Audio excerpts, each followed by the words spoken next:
Greetings and welcome on behalf of the Lumen Christi Institute. My name is Michael Le Chevalier, and I'm Acting Executive Director of the Lumen Christi Institute. Lumen Christi was founded by Catholic scholars in 1997, and our mission is to make the Catholic intellectual tradition a living dialogue partner at the University of Chicago, within our city, and in our broader society through courses, lectures, summer seminars for graduate and undergraduate students, and virtual events like these. I want to call your attention to two upcoming events. We've had an ongoing program sponsored with the Bollandist Society on Saints. And this coming Saturday, May 15th, we have a program featuring one of the Bollandists, Father Robert Goding, a Jesuit priest, entitled From 92 Pages to More Than 60,000, How the Bollandists Created the Science of the Saints. It's a great opportunity to learn much more about the work of this 400-year-old institution that has continued to collect the lives of saints and to study them even up to today.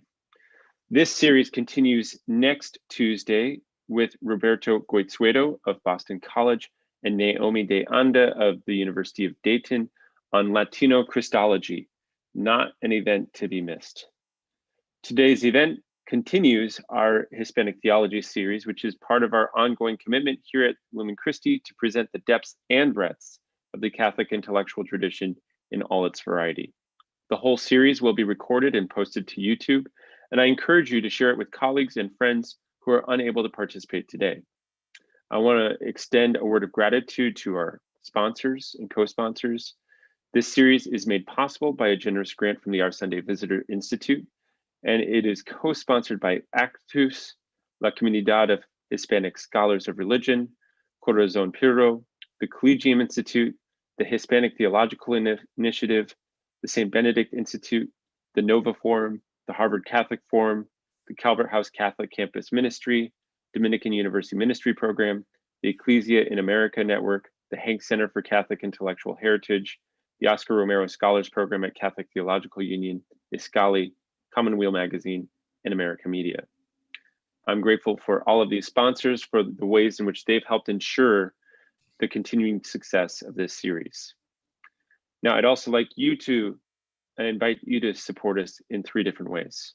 First, you can join our mailing list, follow us on social media, and share word about these events with others. Word of mouth continues to be the most effective way to convey and invite others into the Catholic intellectual tradition. You can even like us on YouTube or leave feedback on the podcast version of these talks to help the algorithms of big tech bend towards the Catholic intellectual tradition. Second, at the end of this event, you'll be invited to participate in a survey that will help us to gauge what we're doing right with our program and how we might improve it. Filling it out, you'll enter to win a raffle to win a gift card to our favorite independent bookstore, the Seminary Co-op. And third, and finally, we would invite you to support us financially today by donating at www.lumenchristi.org/donate, allowing us to continue to put on programs like these for free to viewers like you.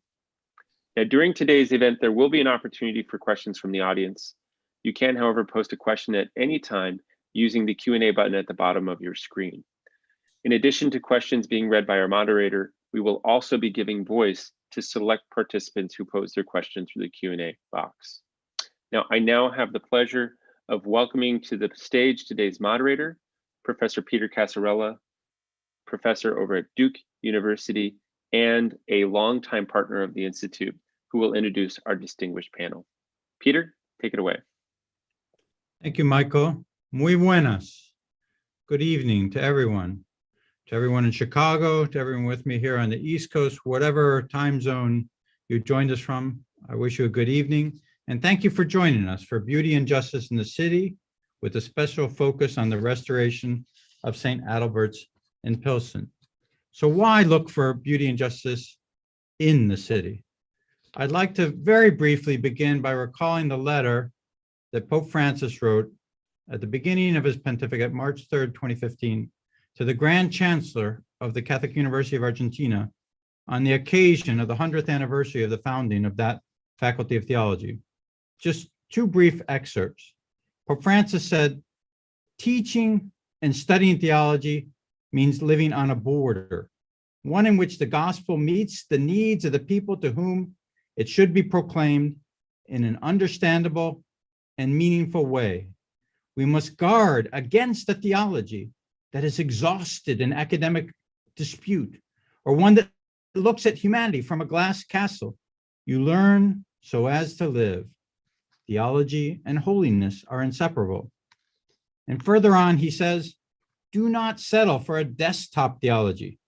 Your place for reflection is la frontera, the border.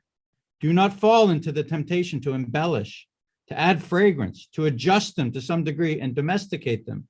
Even good theologians, like good shepherds, have the odor of the people, of the street, and by their reflection, pour oil and wine onto the wounds of mankind. Theology is an expression of a church, which is a field hospital, which lives her mission of salvation and healing in the world. These are very memorable words, just like when Pope Francis said in Madison Square Garden, God lives in the city. So we're looking tonight for beauty and justice in the city, so as not to settle for desktop theology, to bring together theory and praxis, to bring together the search for what is beautiful and just and lasting, together with a commitment to being alongside those on the margins. We're going to look in a special way at the plan to restore St. Adalbert's. And I want to say from the outset that we're very, very aware that this is something under review by the Holy See, and this is a process that is taking place, and we're not trying to tip the balance in that important and judicial process. But we thought it would be a great idea to have someone who knew about that plan to talk from the perspective of the people of Chicago, Latinos in Chicago, and to use that as a point of departure for talking about beauty and justice. Now to the introduction of our two great speakers tonight. The first speaker is Dr. Michelle Gonzalez Maldonado. Michelle was appointed on July 1st, 2020, as the Dean of the University of Scranton's College of Arts and Sciences. Before 2020, Dr. Maldonado served as Assistant Provost of Undergraduate Education at the University of Miami, where she also served since 2016 as the Executive Director of the Office of Academic Enhancement and also as a Professor of Religious Studies. In that capacity, she worked tirelessly, this goes back to last week's session, to promote and advance the good of Latinas in higher education. She's done TED Talks on the hiddenness of Latina intellectuals. Her CV is much too long to go too in depth, but let me at least mention some of my favorites among her monographs. And that would include her book of 2003, Sorwana, Beauty and Justice in the Americas, from which we take our title tonight. The dyad, Embracing Latina Spirituality and Created in God's Image, from 2007-2009. And then a long list of books on Caribbean religiosity, Caribbean religious history, with NYU Press in 2010, a very, very important book also with NYU Press from 2014, A Critical Introduction to Religion in the Americas. And most recently, she's co-authored with William Green and Aman Dasandi, Judaism, Christianity, and Islam, The History of Monotheism, and she will be the editor of the forthcoming Oxford Handbook of Caribbean Religions. And we're so grateful to Michelle to being with us tonight. Also, I want to introduce Juan F. Soto. Juan is the Executive Director of Gamaliel of Metro Chicago. He's worked tirelessly as a community organizer in the Pilsen neighborhood. Juan and I first met when he was taking a summer course that I had the privilege of teaching at the Catholic Theological Union in Chicago. And we had a lively discussion of something that Juan knows more about than practically anyone, the Fiesta del Sol, one of the largest Mexican-American cultural events in the Midwest, which he directs every summer in Chicago. Juan, no less important, next Thursday will receive virtually his Master in Pastoral Studies from the Catholic Theological Union, as well as certificate in Hispanic Theology and Ministry. Welcome, Juan. So without further ado, I'll recognize Michelle, and each of the speakers will have 20 minutes to get our discussion going. Michelle, please go ahead. Thank you very much. I want to begin by thanking the Lumen Christi Institute for inviting me to be a part of this event this evening. I also want to thank Juan Soto for sharing this panel with me and being able to have a conversation with him. And finally, of course, I want to thank my old friend. I realize that Peter and I have known each other for 21 years, so old, unfortunately, qualifies now. My old friend and colleague, Peter Casarella, who I've had so many conversations with about the theme of beauty and justice. So I want to begin by saying that I continue to struggle with Zoom and sort of, and this will tie into some of the comments I'm going to make, but I really continue to struggle with our lack of embodiment, and that's something I'm going to talk about in relationship to aesthetics, but and sort of speaking to a very blank screen and not even being physically disengaged, but even visually disengaged from the audience. So I just kind of want to recognize that that's always something that has me a little bit off, shall we say, in my game in these types of forums. I will also say that this past year and a half has made talking about beauty and justice much more difficult. Whether it's the devastating effects of the pandemic and the social inequalities it has revealed in our labor force, in our healthcare systems, to name just, a few of many things, to the murder of George Floyd, and the continued killing of unarmed Black men and women in this country, and as we know in Chicago, Latino youth by police officers. I just want to recognize that place. That's not to say I'm going to come from a point of pessimism, because to talk about beauty and justice is to be ultimately optimistic. But I also just kind of want to recognize that we are coming from it as very different and depending on our own personal losses and experiences in the past 18 months, not only different, but also in some cases a very damaged perspective, right? In terms of personal and social, frankly, collective suffering. So I just want to acknowledge that. I am a systematic theologian though, so I will quickly jump into the abstraction because I know that for me, really, it's to kind of lay the foundation of our conversation and then have Juan sort of engage us in a more concrete level. And so here I really want to focus on this interaction of theological aesthetics and ethics, or as the title of tonight's evening indicates, beauty and justice. Theological aesthetics is a field I've worked on since my doctoral program over 20 years ago. It's really looking at not only the role of beauty, but also materiality, which I'll get to in a second in theology and theological expression.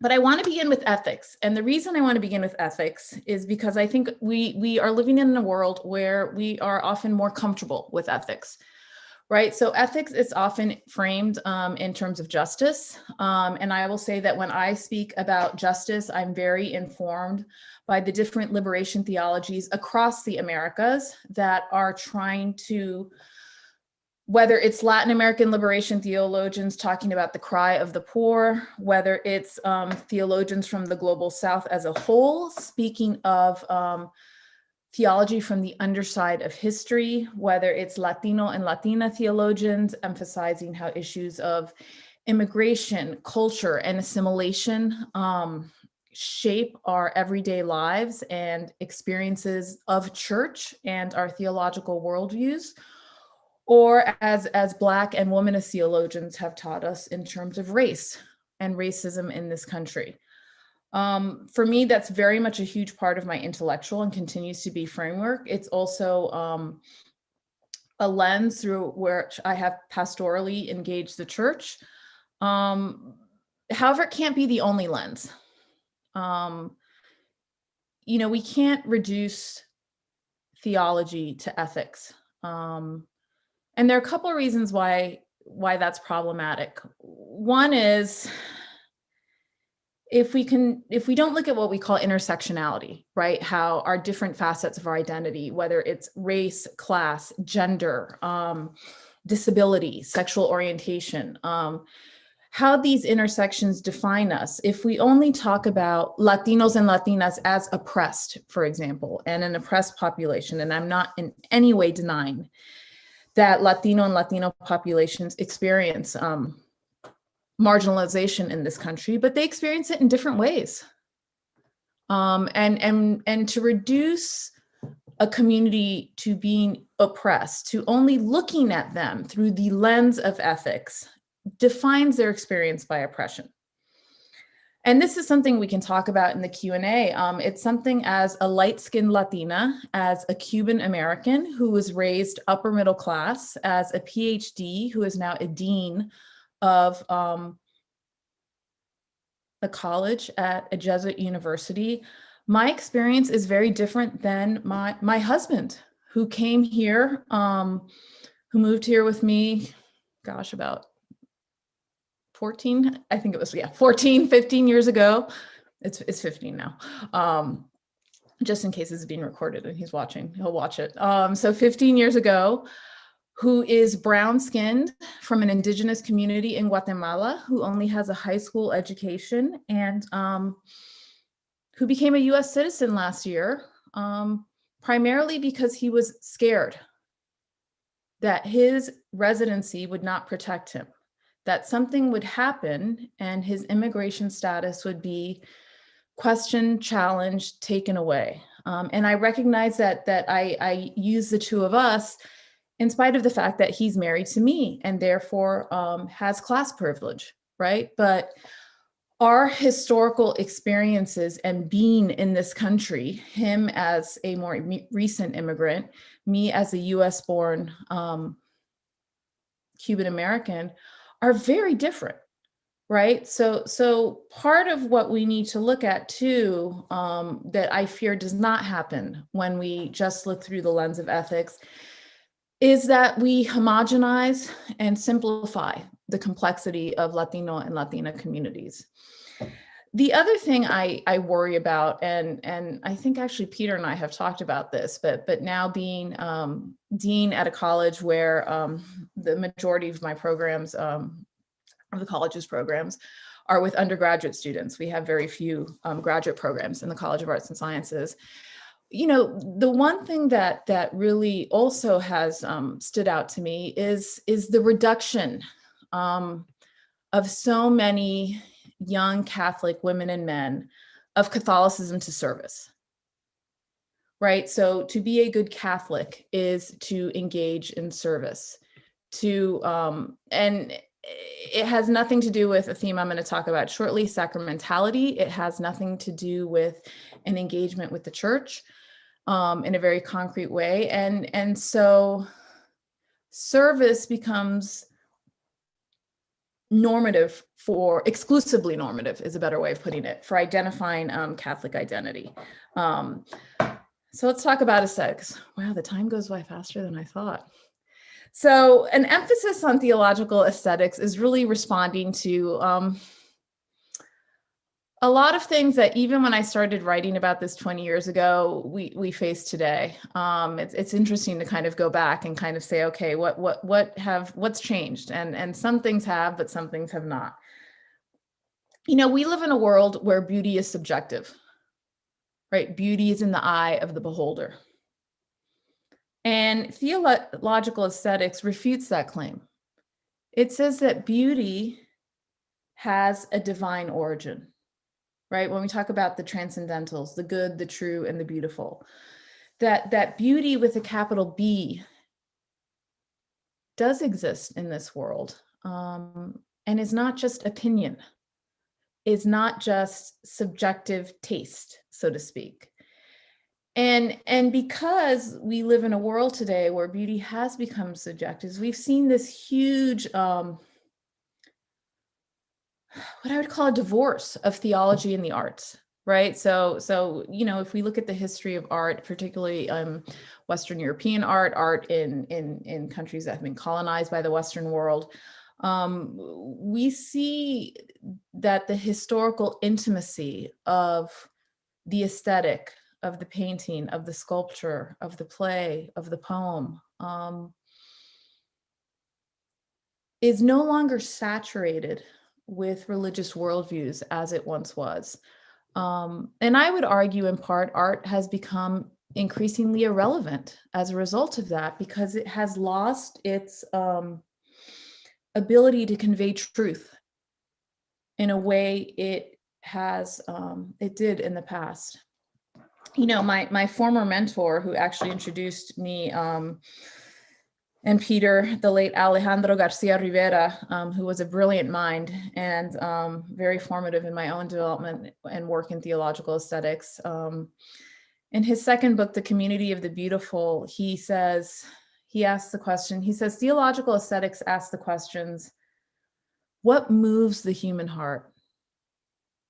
And I think that notion of what moves us, which is not theoretical analysis, which is not, sadly, academic theology, usually, but instead is poetry, is literature, is art, is symbol, is ritual.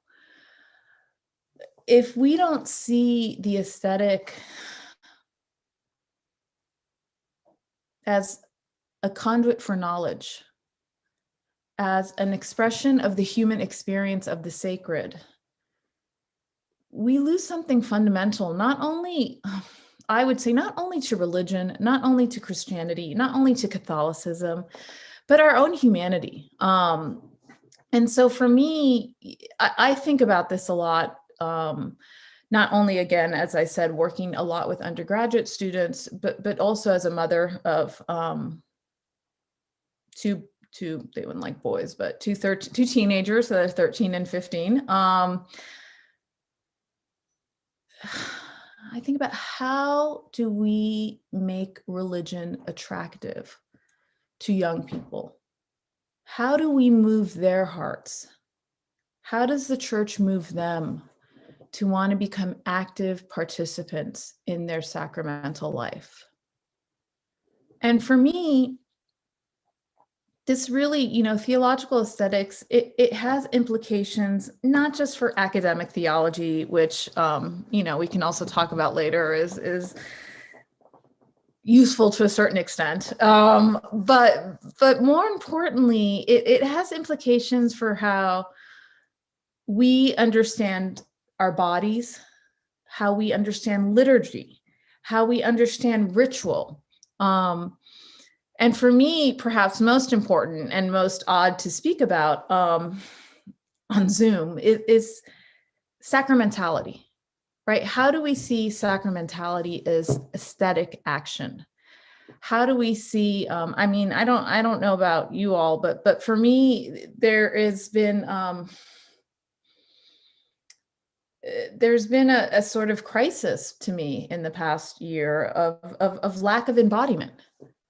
Right? Lack of, you know, we talk about in the flesh so much as Catholics, and I have missed being in the flesh deeply. And for me, it's such a reminder then of why we need the aesthetic, why it has to be definitive of who we are and how we are church. The other thing I would say, and this is something that I worry about as well, is the aesthetic is often seen as a luxury. Well, we don't need it. You know, it's something that's nice, but is extra, for lack of a better word. This is what happens when you don't read your talk. When you just go from notes. You know, for me, I do want to, you know, I was moved by this when I read this when I was 17 years old at Georgetown University as an undergraduate. The words of the poet Audre Lorde, when she writes, "Poetry is not a luxury. It is a vital necessity of our existence. It forms the quality of delight within we predicate our hopes and dreams toward survival and change. First made into language, then into idea. then into more tangible action. Poetry is the way we help give name to the nameless so it can be thought. I'm going to say that last line again. Poetry is the way we help give name to the nameless so it can be thought. And for me there, she's speaking about the aesthetic as a whole. And she's speaking about the experience of the sacred and how what moves the human heart and our response to being moved is often through aesthetic expression, is often through ritual, is often through art, is often through the non-intellect, well, not non-intellectual, but shall we say, academic discourse. However, and I want to kind of, I know I only have a few minutes left. I also want to add that when talking about the aesthetic and beauty, we have to recognize that it's not innocent, right? And that's why this evening's titled Beauty and Justice, right? They both need to go hand in hand to balance each other, right? Because beauty must be tempered by moral responsibility. We need to have that unity, and frankly, truth as well, but frankly, systematic theologians, we've been writing about truth for centuries. So I kind of want to take a pause on that one and focus more on we kind of have the true covered in many ways, but talk about the good and the beautiful. But really the three need to be interacting with each other, and you're not privileging one over the other. And I do want to say, sort of as in sort of in a way of conclusions, since we are talking about Latino and Latino theology, since we're talking about the city, the importance of ritual and space as a form of identity making and identity expression. And I want to say that in sort of the, if you want, the justice way, right? So, and there have been many studies written about this, and looking at, for example, in Chicago, particularly Mexican-American Catholic rituals and their role in identity formation in terms of creating a space for the sacred for Latino and Latina communities in the city through ritual and popular expression. That's a very important piece. But I also want to talk about ritual as a site of joy, ritual as a site of celebration, and the importance of creating that ritualized space within the life of urban communities, not only to say, here we are with our struggles and our histories and our contributions to the broader church and to the broader community, but also to say, míranos, presente, come join our rituals, come share our joy and our pride in who we are and how we contribute to the church, and also how we contribute to our communities. Thank you very much. Thank you, Michelle. That was amazing. And perfect segue to Juan. Juan. Gracias y buenas noches. First of all, I want to thank Christi Lumen for this invitation, and more importantly, to my El Profe, Peter Casarella, and also thank my panel partner, Dr. Michelle Maldonado. Gracias for being here, and thank you for this opportunity. So, beauty and justice.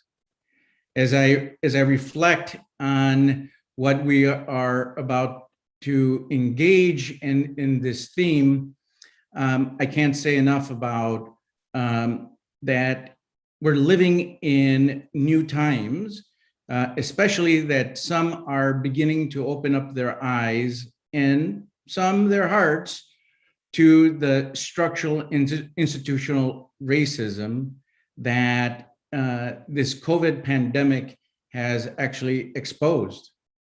It has exposed the ugliness of the human condition, but I also like to say that it also exposed the beauty of humanity and compassion.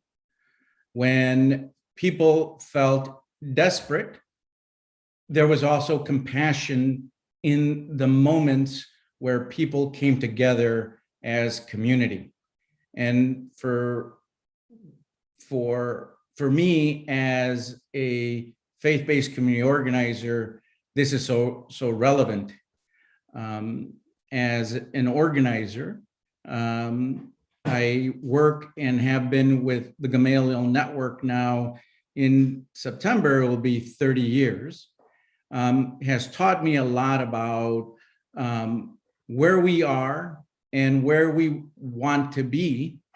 And as I talk and mentor younger organizers or organizers coming into this work, they always ask this question about what's the most struggling points in our work.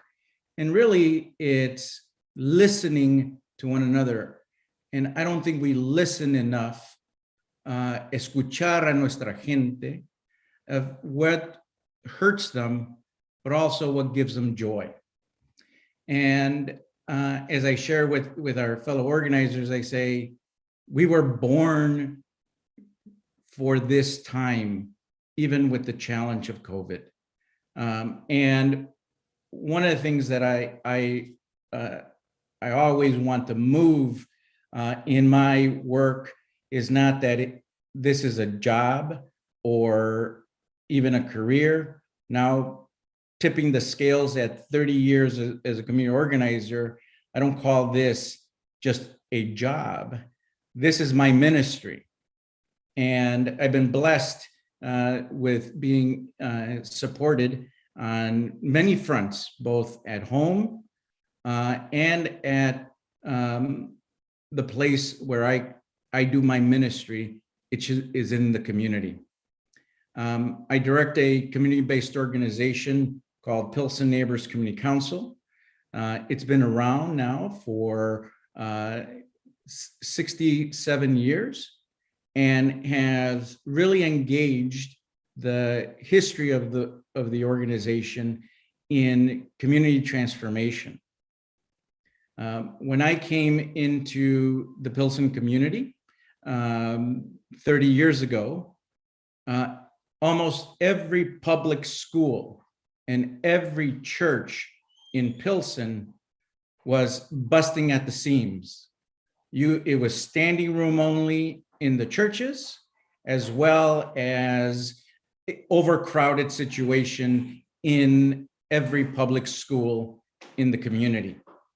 It's a thriving, sophisticated, moving community that has made its name as an activist community.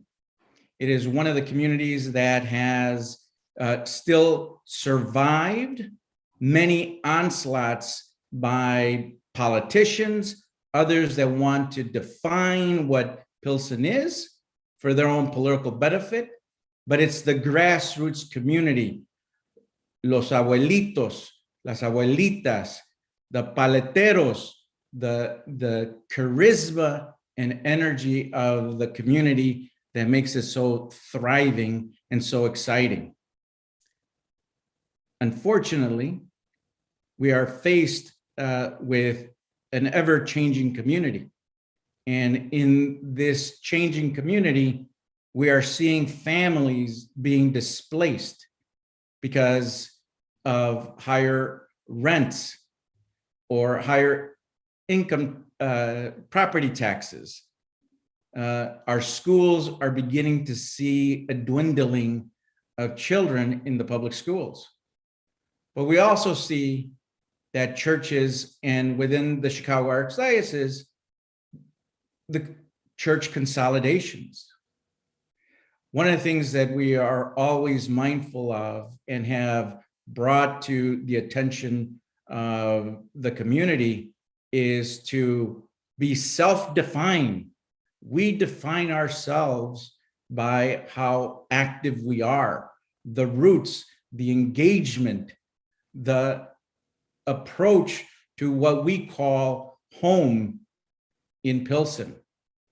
For those that may not know the history of Pilsen, we also have to acknowledge the many other immigrant communities that have formed this community, even from the turn of the century, that came from Eastern European, the Czechs, the Slovaks, the Polish, the German, and we see that they made roots and structures, and the beauty of their culture is still very present, even in a changing community as Pilsen.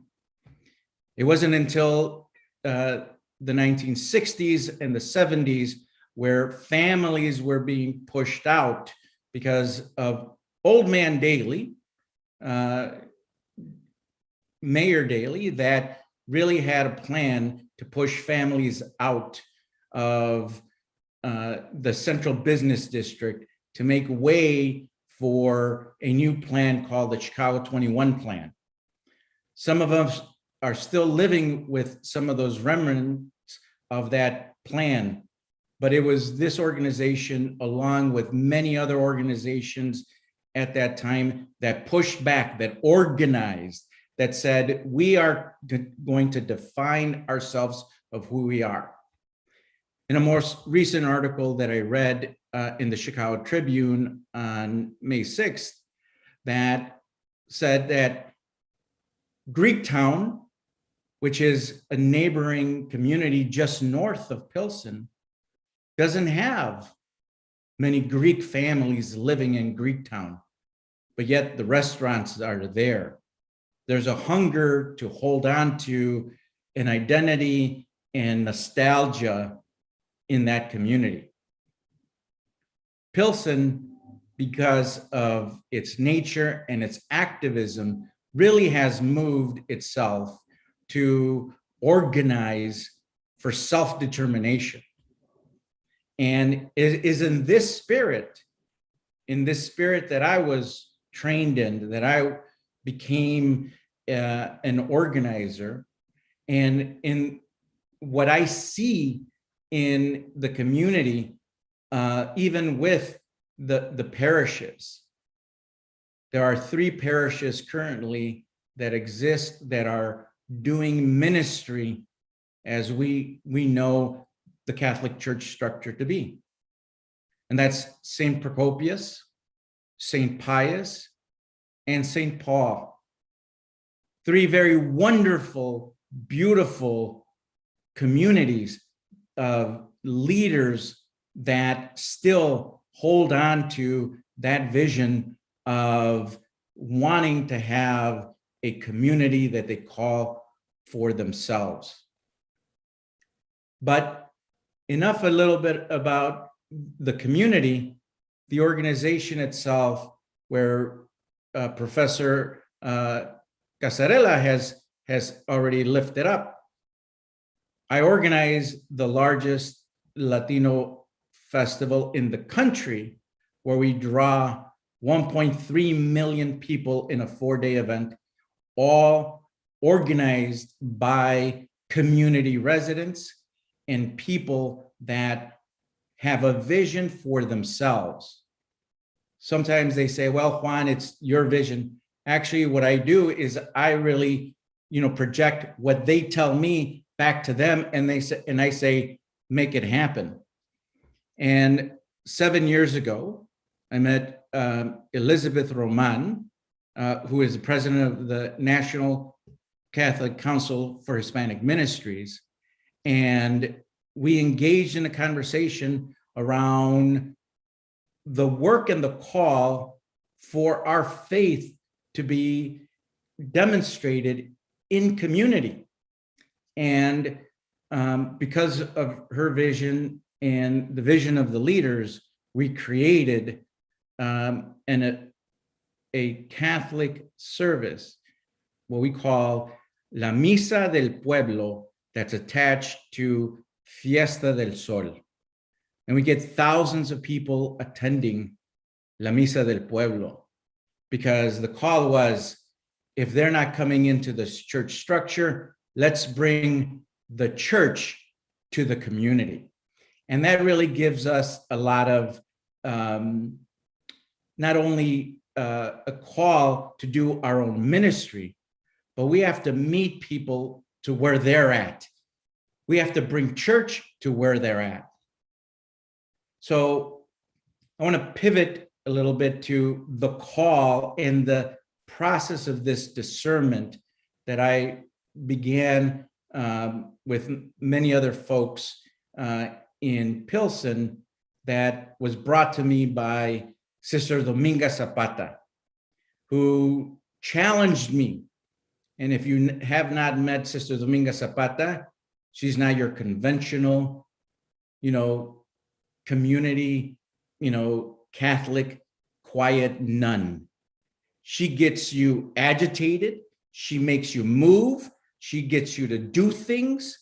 And she pulled me by the ear and says, Juan, you have to do the Quinto Encuentro.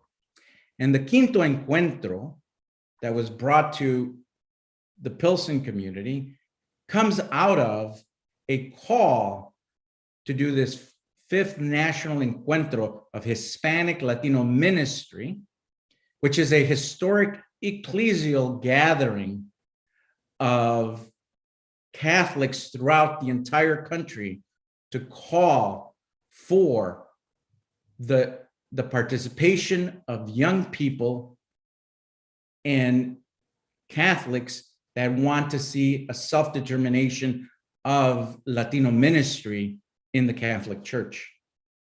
And I was part of that process. Sometimes a little bit like, what am I doing?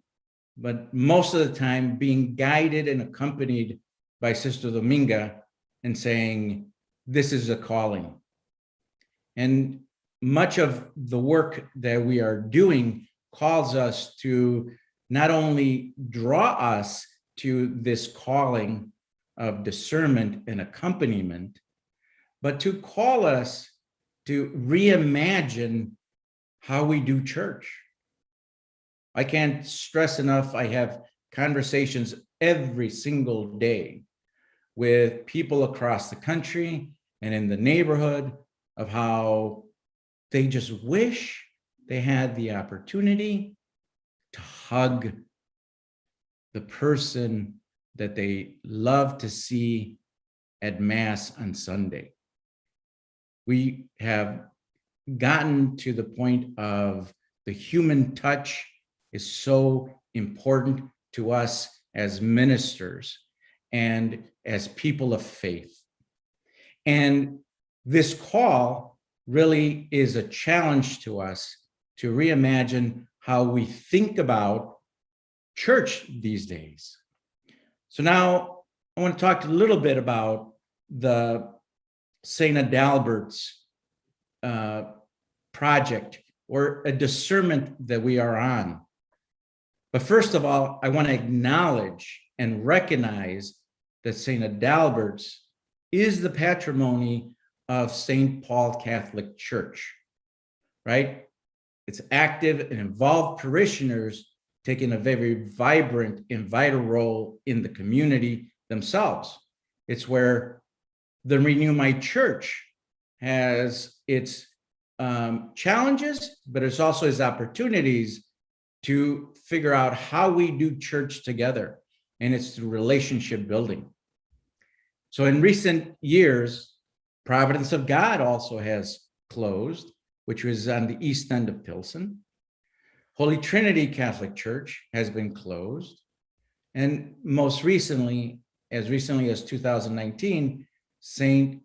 Adalbert's Catholic Church has been closed and consolidated into the patrimony of St. Paul's.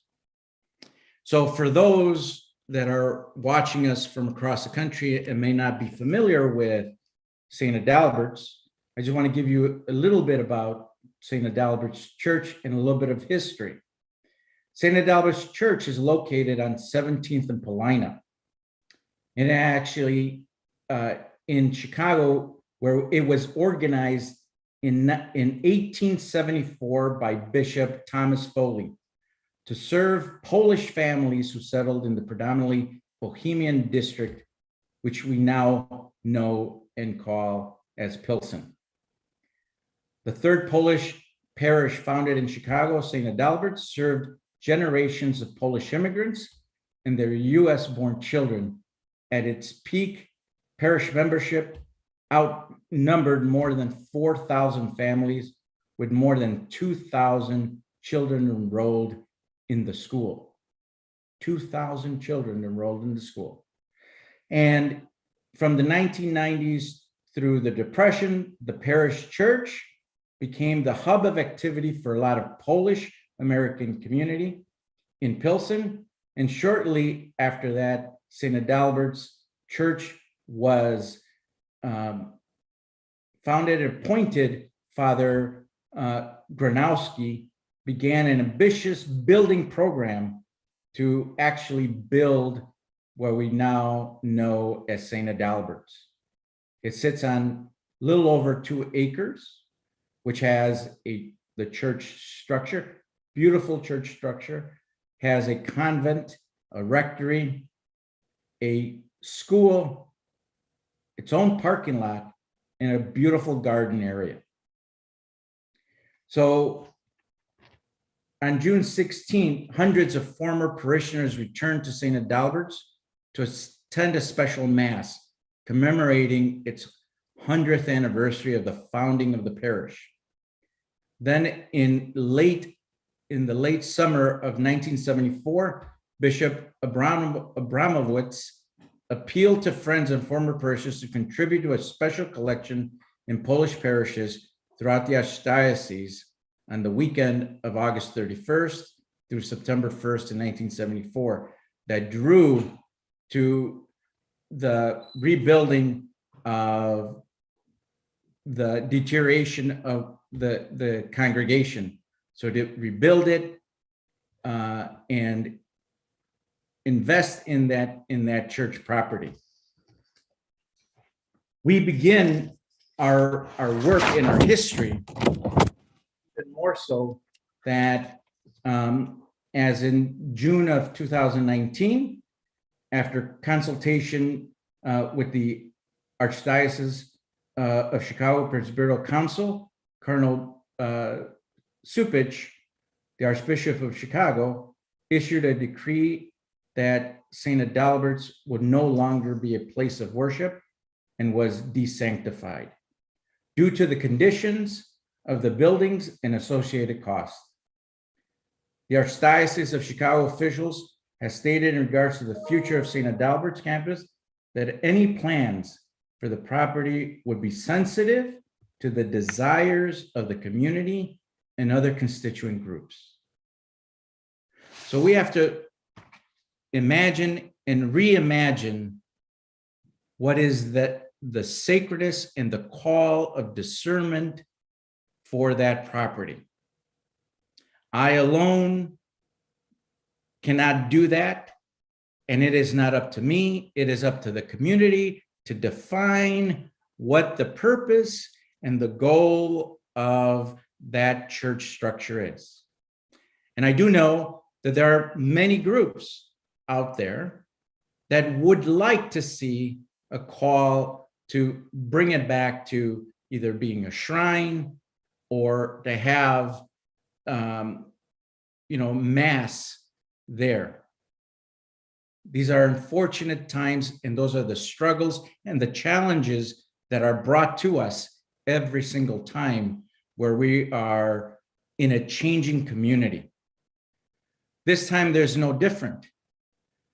Congregations, as we see across the Archdiocese, and not only a Catholic perspective, but also other denominations in the Chicagoland area are seeing a decline, not only in membership, but a resurgence in how we imagine church and how we engage in ministry as we move through this.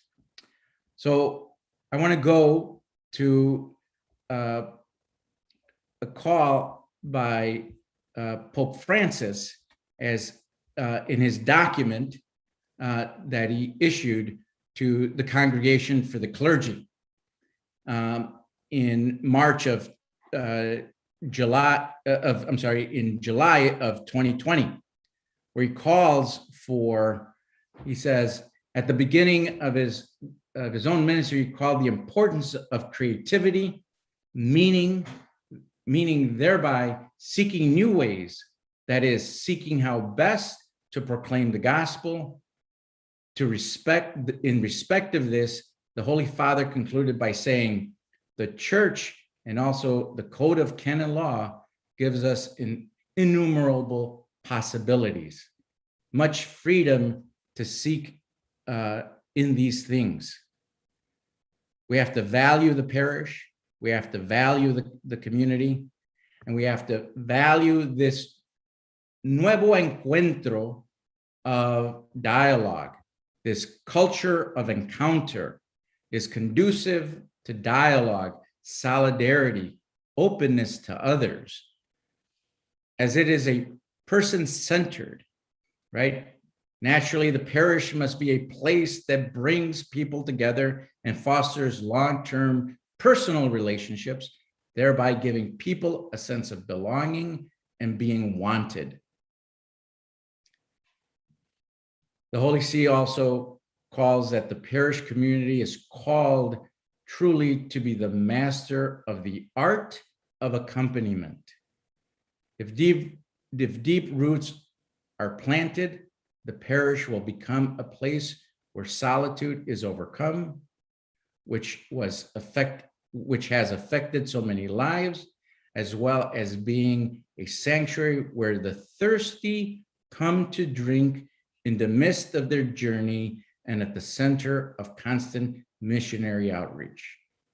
So our call as the people of God is our call to do ministry and a call to reimagine places of worship where we continue and would like to continue doing our missionary call for bringing people closer to God. With that, that's my presentation. Thank you very much. Thank you, Juan. That was also amazing. And I just want to thank you not only for that sharing that story, but also for all that you've done to provide a voice for the voiceless and representing the people of God with us here tonight. So the first question in the chat was from an anonymous person, and it has to do with sacred space in the curriculum. I think it was directed towards high school curricula, but I'm going to broaden the question and pose it to both of you. What are some of the ways that educators, in the broadest sense, including educators on the ground, community organizers, can put an appreciation of sacred space back into the everyday life of students and young people? Michelle, do you want to start with that? So I think that's a really tough one. I think in part what we need to do is translate it into language that's accessible to them, and perhaps, you know, going to the aesthetic, into symbols, right? And that are accessible to those demographics. I mean, for the Latino and Latino community, we're the youngest population in this country. And I often worry, I know at least in my world of academic theology, I know a lot of my colleagues, Latino, Latina, and otherwise, who teach theology in very passionate ways that speak to students. However, that doesn't translate into our writing. That often does, you know what I mean? Like, that doesn't translate into the academic life of a theologian, of going to conferences and speaking to other theologians. And so it's almost like we need to take that skill set that so many of us have. I say us because I think of myself as a pretty good teacher. And how do we we compartmentalize that, right? We know how to speak to young people. We know how to get them excited and interested and engaged in thinking about the church and their identity and wanting and craving to think theologically. But for some reason, we're not very good at translating it outside of the classroom setting. Thank you, Michelle. Juan, this would be a good chance to plug Fiesta del Sol. Well, thank you, Profe. So that's why we did the Misa del Pueblo, because we brought it in an accessible way to the masses. And let me tell you, I still get chills every time that even the volunteers, most of which are under the age of 25 years old, and they go to Mass. They stop what they're doing and they come to Mass on Sunday at Fiesta del Sol, because we're making it that they hear it and that they want to be participants. I think we need to also understand that, you know, part of not just a curriculum, but the signs of social justice and what social justice means to the young people nowadays. Excellent. Thank you, Juan. So the next question is sort of specific to the history of Chicago, but it would warm the heart of Cardinal George. It's about the connection between the Mexicans and the Anglo-Irish community in the 18th, 19th century. I'm going to ask Mr. Adalbert Kazel if he'd like to voice that question live, but don't feel compelled to give an answer. Mr. Kazel?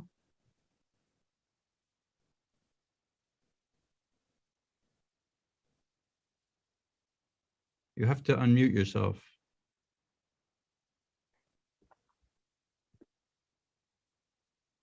I think we lost him. His question was about the connection between Latinx incomers and the experience of Anglo-Irish community here in the 18th and 19th century, whether there's some connection between those two. But with that in mind, we had something. Okay, we have two experts in the history of Chicago on the call here. I'll first recognize Sarah Bond. Dr. Sarah Bond is an expert on the architecture of the churches in Chicago. Sarah, would you like to voice your question? Hi, am I unmuted? You're good. Hi, nice to see you. Yes, mine was for Juan. Can you tell us of any other concrete proposals that are out there right now for St. Adalbert's, especially any that keep it as a sacred space of some kind? I was inspired by what you said about people's desire for that, and I've read about that. Is there anything out there right now? I know there was one proposal for a music school, but that fell through. Yes, Sarah, I am familiar with the one that kind of fell through with the music school. There is one other proposal that I also am aware of by the Society of St. Adalbert's. That's the name of an organization that has for quite a few years have also tried to move a proposal forward regarding keeping the church itself as a shrine. But I don't know the details of that. I do know that we are in a discernment process right now that calls to reimagine that, but we're still in the discernment stages that we really would like to, move that conversation with as many parties as we can to try to hold on to that. What we don't want, and what I've heard, and not just we or me, what we have heard is we don't want that property to be sold to developers for condos or luxury, homes. That is not what's needed in the community. That is something that I think almost across the board comes as a way of do not sell it to developers, right? Let's keep the sacred space of it intact. We have Dr. Deborah Cantor, another expert on the history of Mexican Catholics in Chicago from Albion College, I believe. Deborah, would you like to pose your question to Juan? Okay. Sure. Thank you all. This was a super interesting discussion. First, I just would like to, before asking my question, respond to Sarah. Last summer, there were discussions going on about creating a set of Catholic archives in the St. Adalbert space of actually like building a freestanding building on the old parking lot. So like bringing together archives of different religious communities and then, you know, turning the former sanctuary into some kind of museum. So that is a discussion that I don't think it's dead, but I don't know how alive it is. You know, we had a thing called a pandemic. But I was kind of struck by Juan's, I think, Juan, you said that Renew My Church brings opportunities as well as challenges. And I've attended 3 church closings in Pilsen. I never hear anybody talking about opportunities. So what are those opportunities? I just feel like it's like attending a funeral every time I go to one of these church closings, right? And people for years are just heartbroken about having lost a more intimate community and having to go into often a slightly larger one and where they don't know people for generations. So please share. Sure. And Deborah, I read your book. It's an amazing book. Thank you. So, you know, when I talk about opportunities, I talk about it as an opportunity where, you know, to foster dialogue when communities are estranged or not talking to each other. Even when I go to my family or when I've had family that has passed away, it's also an opportunity to meet my lost long, you know, cousin that I didn't meet, and we reconnect. I think, you know, when it comes to the approach that organizing brings in is the community of creating or the opportunity of creating relationships, right? If we are, it is painful. I want to acknowledge that too. It is painful. It is painful for all parties. No one would like to see their home parish. Matter of fact, my home parish is closing, and I'm on that committee through Renew My Church to close that. So it is painful to see that, but I also see that there's also opportunity to engage and reimagine what needs to happen. If we're stuck to physical structures, then we're not doing our ministerial work and our call. Okay, let me pose a question to Dr. Maldonado. Just to go back to what you were saying about the new challenge, the multiple challenges in the pandemic, and trying to use that as a context and even possibly a source of hope for talking about beauty and justice. You're now in the role of an administrator at a large Jesuit university. How can you talk a little bit about how you want to promote the dialogue between that will go beyond the urgency of the immediate in the midst of all these crises we're facing? What are some of the innovations you've had since you've gone into administration to make beauty and justice something concrete? Yeah, thanks. I think that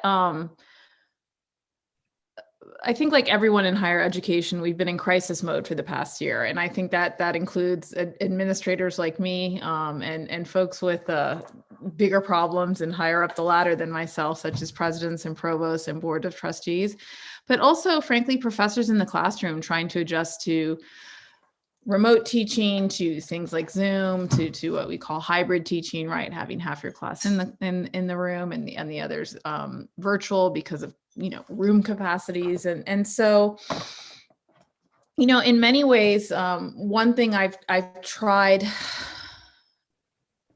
not to do is to, you know, which is maybe is, let's see if I don't contradict myself, trying not to just live in the moment because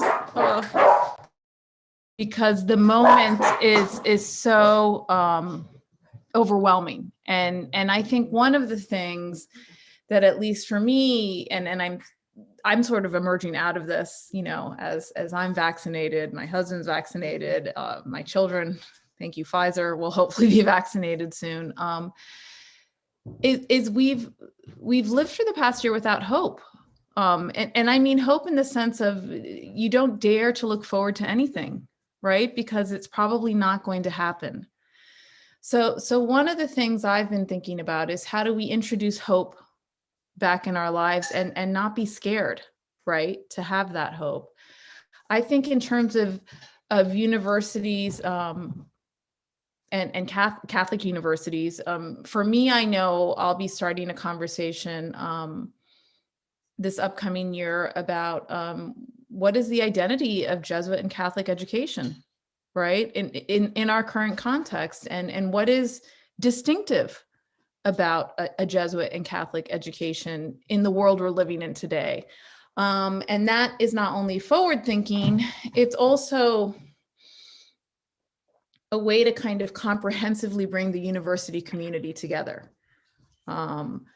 Because to me, I should also say, on top of the pandemic, we, like every university, and I suspect many of our churches, have also been dealing with issues of diversity, equity, and inclusion, have been looking at the ways in which we have benefited from and participated from white privilege. And so to me, it's wanting to hold on to those conversations and those realities, but also say, let's dare to look outside the immediate, right? And let's dare to look at the bigger picture and have hope and plan in ways that I think have affected, at least I know personally, I have let myself not do. And I think institutionally, we haven't been able to, because we've had to live so responsibly in the moment.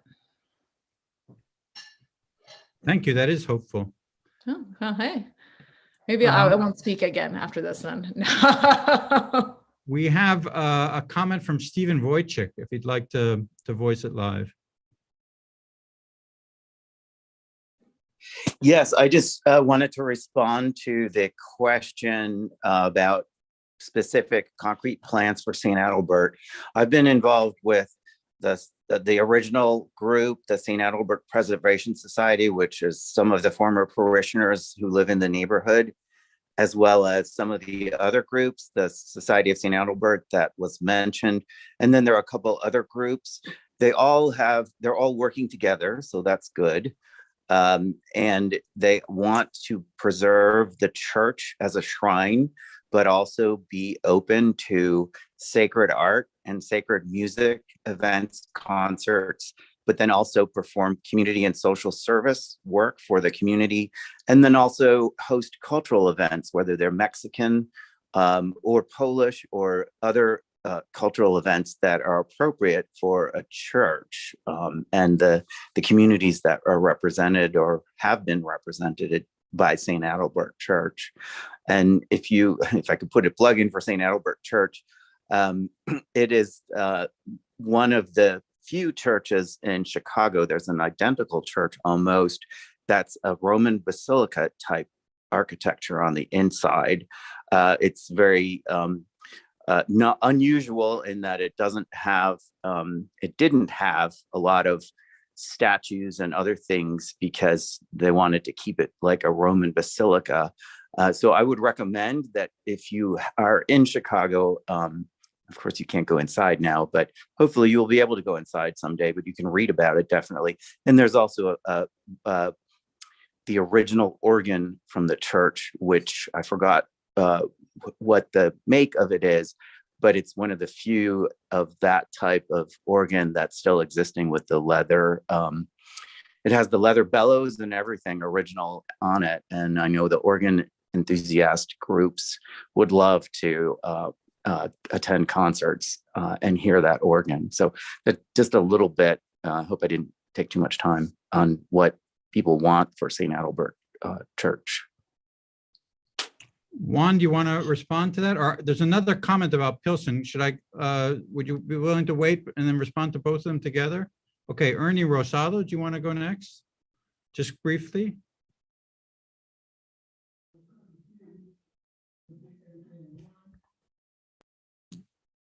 I think you have to unmute, Ernie.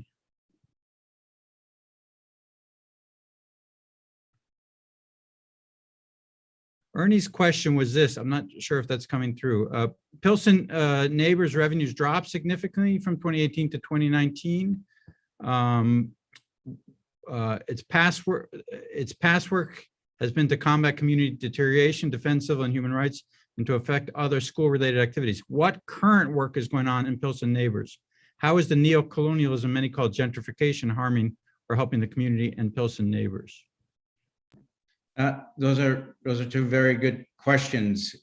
Much like I think most organizations that have struggled through the pandemic, our work really resides on education and education initiatives. We formed and are the lead organizers in the Pilsen Education Task Force. And one of the things that we've done is we looked at the drop in enrollment in the public schools and 6 years ago and said, how are we going to address this drop by thinking about every school in Pilsen having their own academic focus, their own academic attune. So now we have Youngman as a STEM school. Pickard School is now an IB school. We have Benito Juarez that actually has an opportunity of growth. It currently holds 1,750 students, most of them coming from Pilsen. And so one of the things that we do is that we are self-determined. So one of the things that we don't have is funding from the city or the state or any kind of federal funding. And so our approach is really kind of the organizers of organizers. And we have a Academy of Parents and Leadership that really lifts up the self-determination. Mostly have been moms in this training program.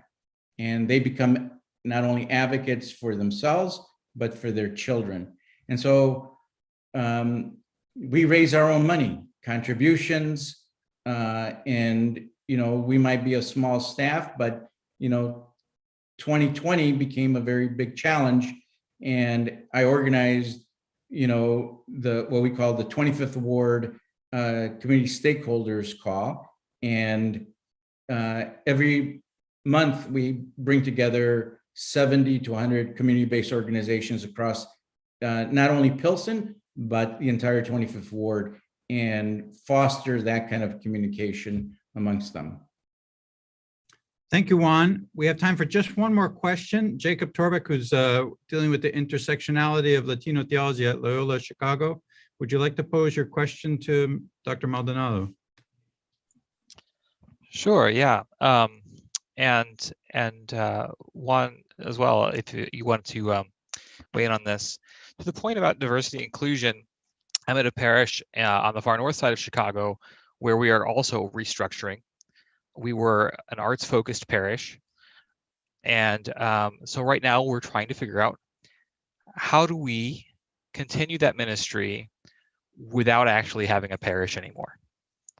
And I've personally had conversations and thoughts about, well, whose voices and whose aesthetics, whose missiology is being privileged when we talk about this. How are you folks handling those kinds of issues at your institutions right now? Because we're working in the same kinds of spaces between the desire to preserve this aesthetic heart, Catholic identity, that kind of thing, of a location and of a people. But people are diverse and parishioners are not priests and the priests are not the archdiocese and that kind of thing. So go ahead.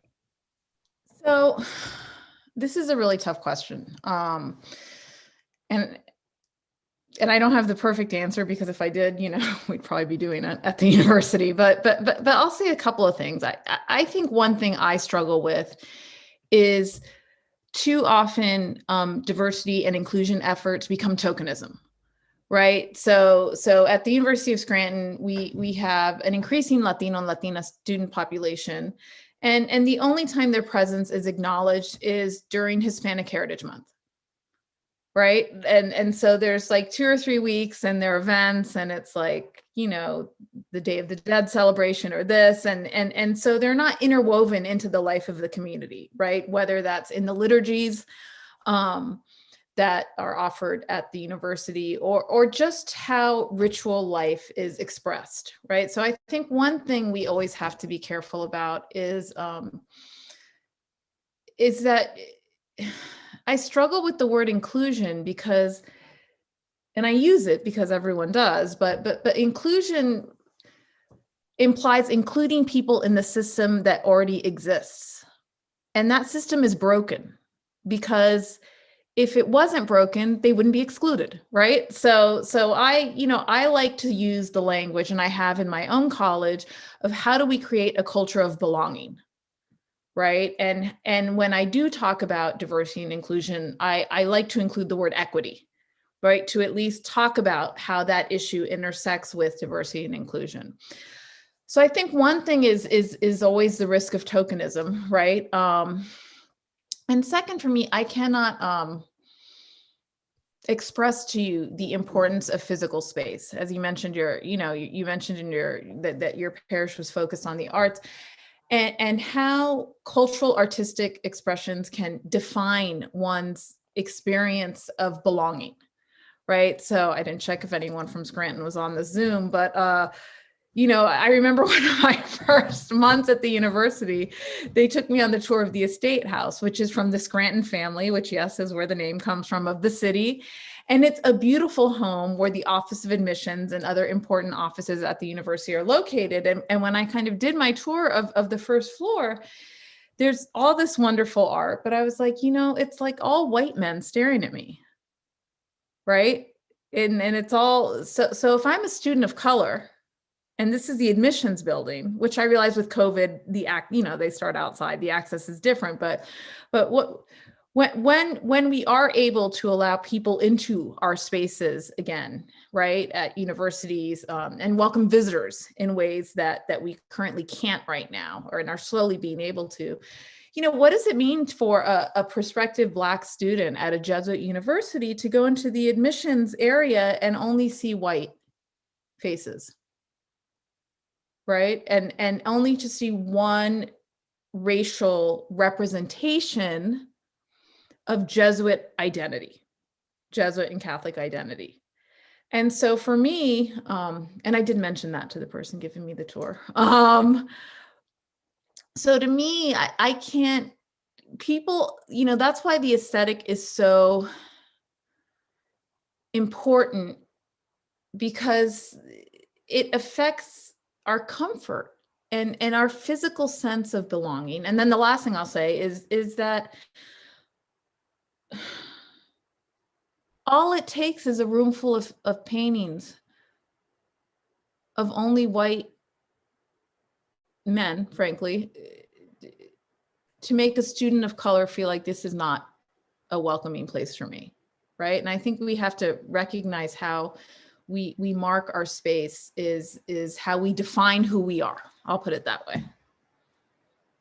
Thank you, Michelle. Juan, do you want to add a word? Yeah, really quickly, it's just a rich kind of conversation here, but two things come, and just dovetailing on Dr. Maldonado's word of equity, because that's what I'm also drawn to, is equity, but also relatability, right? Where is the sense of relatability when I walk into spaces? Where's the sense of relatability when I go to a congregation? I could go to any Catholic mass around the world and go through the same standing, sitting, kneeling, but where is the relatability, and where I see faith being drawn in? And it's also a listening. how do we listen to one another to be able to relate to one another?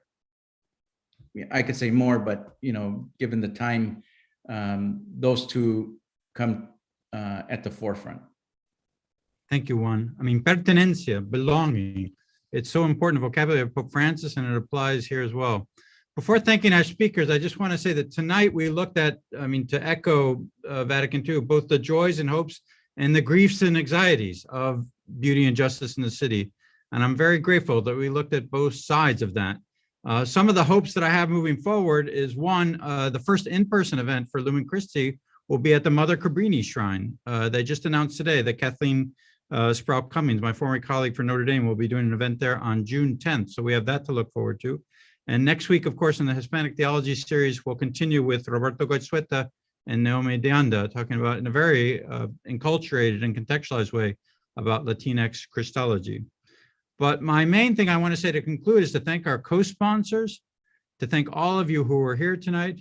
And above all, I'd ask everyone to join me in thanking our two wonderful speakers, Dr. Michelle Gonzalez Maldonado and Juan Soto from Gamaliel. Thank you both for these wonderful presentations. We really appreciate it. Gracias. So thank you for being here. Buenas noches. Buenas noches.